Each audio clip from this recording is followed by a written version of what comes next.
Hello everybody. I am recording this on St. Patrick's Day, so Láfeile Pádraig Sionna dit. I hope you are very well. Before we get into the video, a very quick thank you so much to our sponsor Surfshark, who have made this entire season of ups and downs for Star Trek Discovery possible. If you sign up with the code surfshark.com/whatculture, you will get 83% off your VPNing fun plus 3 months free as well. Look, I've just spent 13 weeks using a VPN here. It's worth it. Surfshark are brilliant. I absolutely do recommend. Thank you so much to everyone who has liked, shared and subscribed, particularly over season 4 of Star Trek Discovery as well, because this has been a season that was, well, we had a fairly large issue right ahead of us, right out the gate, didn't we? It was like, great, is everyone looking forward to enjoying this? As long as you're in the US. This has not been a season without challenges, but thank you everyone who has still joined in with us each week. I cannot tell you how much it means. So look, if you haven't already, hit that subscribe button, hit that like button. Thank you very much.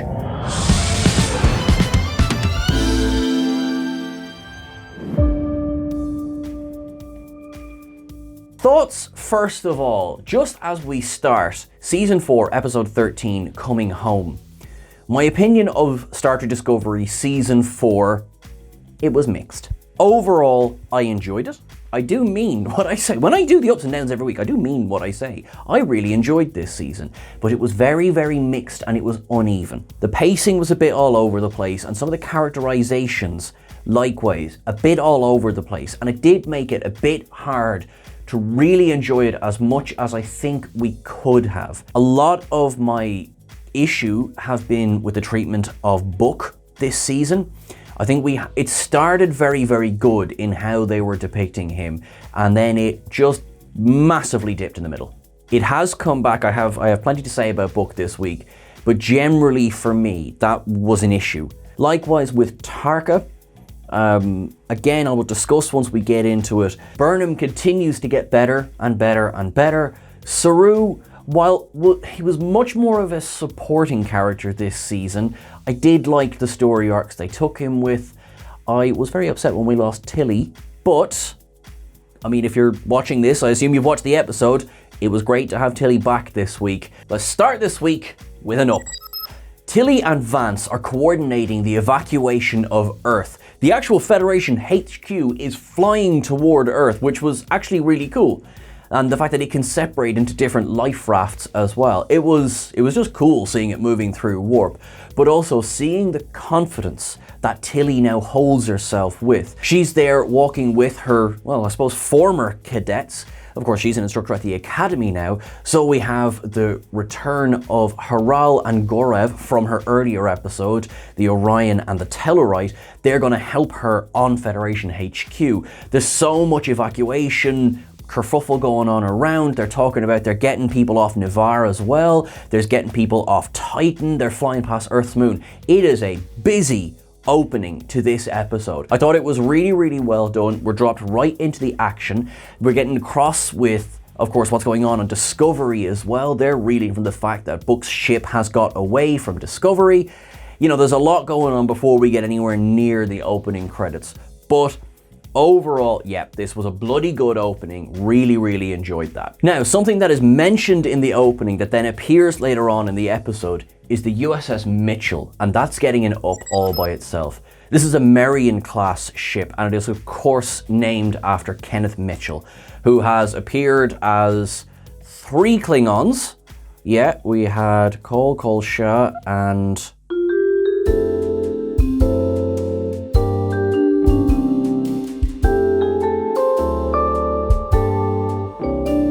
Tenavik. There we go, I'm quite proud of that one. And of course appeared last season as well. Kenneth Mitchell, of course, suffers from ALS. However, at the time of recording, he hosted a rave on Star Trek The Cruise very recently. The man is a bloody legend. And they basically say this on screen. The Mitchell arrives in the nick of time to save a shuttle from destruction by falling debris. And Vance makes a point of saying, make sure to remind me to give the captain of that ship a commendation when I can. It's a very quick, but it's a beautiful just tribute to the work that this man has put in behind the scenes, to the struggles that he is facing, and he has been immortalized on screen with that. So that was a massive up for me this week. We're back inside the hyperfield, and we have these new orbs are chasing Book's ship in an attempt to basically capture them again. And Tarka said a line that actually got me to properly snort while I was drinking my coffee. And that was, "Where's your presto changeo button?" to describe the way that Book's ship just randomly breaks apart from time to time. That was an up from me. I like that the fact that they've acknowledged the fact that it's nonsense, okay? It is absolute nonsense, the fact that it can do what it does. And, I mean, presto changeo, that's enough for me. Yes, there is a science behind it, but I mean, is there really? I mean, there's no reason for it to act the way that it does, and it's fine with me. The boomerang ship is flying and breaks apart, and hey, yeah, look, it works. It gets them away from the orbs. That's one of the most positive things I'm going to say about what occurs on Book's ship this week. I will start with one more up, and that is, it's a split really between Reno's attempt to get through to Tarka, to remind him that even if he goes through to another universe, he is not guaranteed to find the people that he's looking for, and his attempt to convince Book to join his side by saying that he can see Kahim and Leto again in this other universe. Reno goes, no, it won't be them. It might look like them, but it's not them. Just as she says, she will never see her wife again. Her wife is dead, and she might find someone who looks exactly like her, but that's it. It's a moment of gravitas. Tarka is spiraling at this point. He is really, although he's hiding behind the mask of science, he does look like he's really losing his grip on any form of composure. Now, the ship is getting buffeted here and that, which knocks Grudge's collar into Book's hands, and it's not enough for an up on its own, so I'm going to throw it in with this up.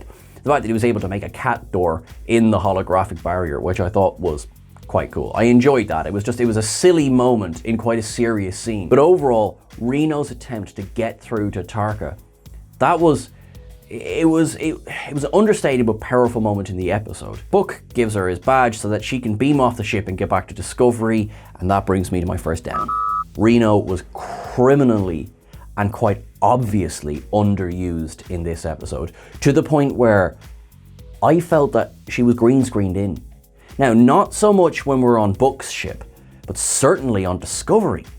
She beams into the middle of the bridge, she's about 6 miles away from all of the rest of the people on the bridge, and then she's gone. We get a vocal cameo, sure, but that's it, that's the end of Reno. And it took me out of the episode to be like, oh, okay, right, this character who did seem to be quite a big character right until that was, never mind. So it was straight. I can only assume that there is a behind the scenes reason for that. So, but it was very awkward, and it was definitely a down for me. Now, my second down of the episode goes to the big massive fake out of General Undoye. Now, I really liked Undoye as a character, and I was very tempted to give her an up. She was so honorable, and you know, there's no hiding her part in helping Tarka and Book. She tells Burnham straight away, no, I did this. You were gone. It looked like you were dead. You know, we had no way of knowing. And as soon as she is told this was working, you can see on her, she's like, I did not know this. I am sorry. I am legitimately sorry. And so when it comes to the idea that a targeted shuttle would have to be piloted, couldn't be done, you know, there's this moment of maybe Detmer is going to sacrifice herself, which itself was awkward considering she stands up and says, I'm ready to go, and there's a reaction shot from a Wasagon, and it's quite sad, and then Undoye steps forward and says, I'll do it, and I'm just like, well, that was obvious. Crashes her shuttle directly into Book's ship. Everyone seems to be fine, and then, oh, it's all right, I got her on a transporter. There's a whole massive goodbye speech. Tell the president I gave my all for Earth and everything. It was so awkward and so over-telegraphed. So I'm sorry, while I really liked the character of Undoye, this fake out scene, this was a down for me. My next down of the episode, and I am sorry to say this, goes to Tarka. Overall, Tarka, as I alluded, was a very mixed character and quite one-dimensional. Now, the one backstory that we got of him and Horus, this could have been a turning point for him. And instead it just While obviously his drive to get back to Horus is what pushes him right up onto the edge here in this episode, it just wasn't enough, because he went from, frankly, being an arsehole about how he went about chasing everyone to being a blind, almost zealot in how he went about getting to the power source of the DM8. The fact that he was willing to potentially let billions of people die. So that never worked for me, I'm afraid. The last minute sort of revelation in this episode, and sorry, acted beautifully. Overall, for me, Tarka's death, it was just hollow. Tarka as a character, season 4 of Discovery, did not work for me. I realized that we needed someone to be making the decisions and the issues that put Book into these various situations. They really could have gone a lot further with characterizing Tarka. So while hats off to the performance in general, the performance was very good. And I think the best was done with the material that was given. But overall, for me, Tarka is not going to be one of the most memorable characters in Star Trek history. Now, it's all been doom and gloom for a few minutes. The communication scene with the 10C is an up, not just visually, but emotionally. Like, I felt this. I really felt this here. It was all about learning to speak to each other. As I alluded to last week, that this pure Star Trek idea of attempting to communicate with a species where you have no basis for understanding each other's communication, that was done really, really well. And the actual reveal of what they looked like this week as well, again, beautiful, absolutely beautiful. Everything in a sort of a copper tone, they're on a gas giant. Yes, it makes sense. There was just enough of a hint that there was a force field around the, we'll call them organic life forms then, that, you know, Burnham, Saru and Relic were all able to breathe. Interesting how much of a point Burnham made about making sure the entire bridge crew were there, but hey, that's fine. And, you know, they were able to communicate much faster. It was a beautiful scene. And of course, we're reeling from the death of Book. They tried to beam him off the ship, but the beam was lost as his ship exploded. It was, yeah, it was a gut punch. And Sonequa Martin Green absolutely delivers. Which brings me to my next down. Bit convenient, wasn't it? That, you know, the way they explained that the 10C saved Book was, oh, well, we didn't really know what was going on, but we thought the timing of the transporter beam was very interesting, so we interrupted it. But we didn't interrupt Reno's. Yeah, down. I mean, they could have easily explained that another way. I realized it was meant to be the emotional, like, oh, we've lost Book. Book is back. Okay. Yeah, the way it was handled, it didn't really work for me, I'm afraid. Meanwhile, while this is going on, Tilly and Vance are back aboard Federation HQ. They're trying to give all of the evac ships long enough to escape, and they share a toast of Ryzian whiskey, and that was enough. I actually did believe for a second that we might lose Tilly and Vance this week.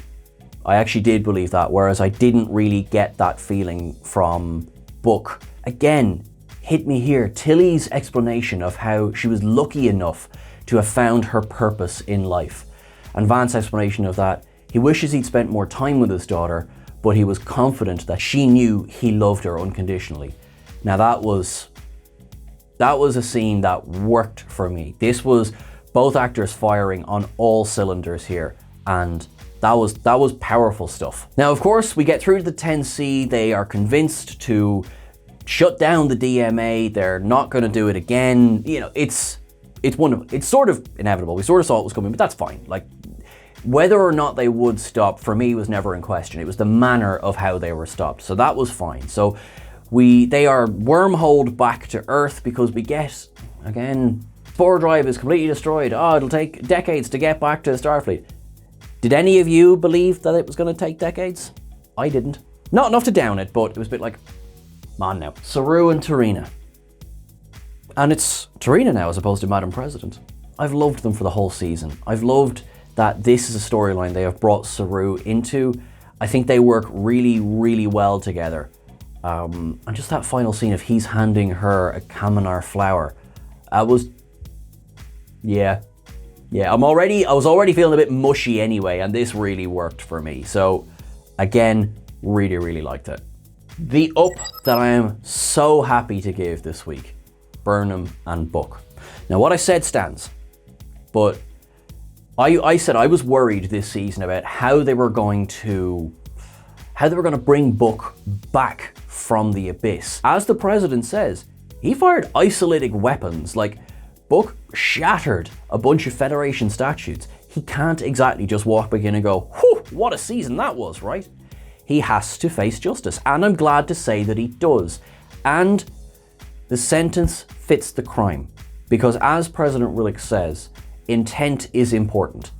And Book's intent, while misguided, was always about saving lives. So his sentence is to help the displaced refugees. Yeah, I'm here for that. I'm here for that. But they're seen together in Burnham's quarters. It's two people who care deeply for each other. They love each other.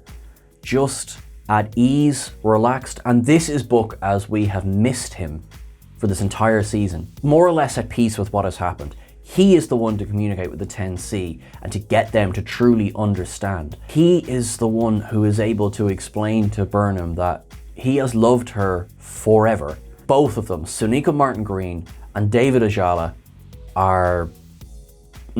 they are perfect in this scene together. I have not loved Book a lot this season. I've been very frustrated with some of the directions he's gone in, but if this is to be the last time we see him, which it probably won't be, but if this was to be the last time we see him, he went out on a high. I will say that. Now, for the final time, for Star Trek Discovery Season 4, join me, will you, at Citation Observations.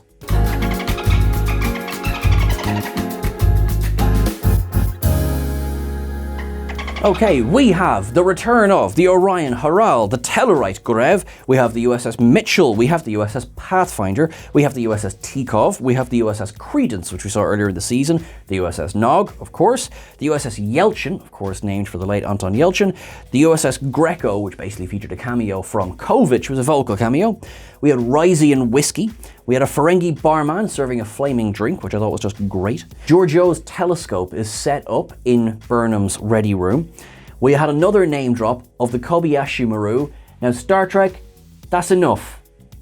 That's enough now, will you? We know the Kobayashi Maru exists. There's a reference again to Relic and Burnham's earlier conversation about Burnham and the Voyager captaincy, and that's quite funny. The final up of the episode goes to Madam President Stacey Abrams. Stacey Abrams is, at the time of recording, running for governor of Georgia. She's a Democrat and she is a lifelong Star Trek fan. She's been involved in fundraising toward helping people get registered for elections, working with the Star Trek crew behind the scenes for a long time now. She was approached very early on in production of Season 4 to play the President of United Earth, and thankfully she said yes, with a provisor that they were not to tell her spoilers, which I thought was brilliant. In this episode, she carries the air and gravitas of someone who is delivering the most important news of the episode. She walks up to Relic and says, there's no conversation needed. You know, I am authorized to say that Earth is ready to join the Federation once more. It is exactly what we want. From Season 3, Episode 3, when we discovered that United Earth had left the Federation, we were waiting for this moment. When the President and Burnham just step aside for a second and the two of them stand there discussing both the past and the future, that is an immense moment in television history. Sonequa Martin-Green actually spoke in an interview that she felt such emotion as a black woman standing beside this former minority leader of the Democrats in Georgia, that this was a momentous occasion, and that whatever is coming in the future, this is important. Now, there will be those who will say, keep your politics out of Star Trek. To each their own. To each their own. But this was a bit incredible, and that was a massive up from me.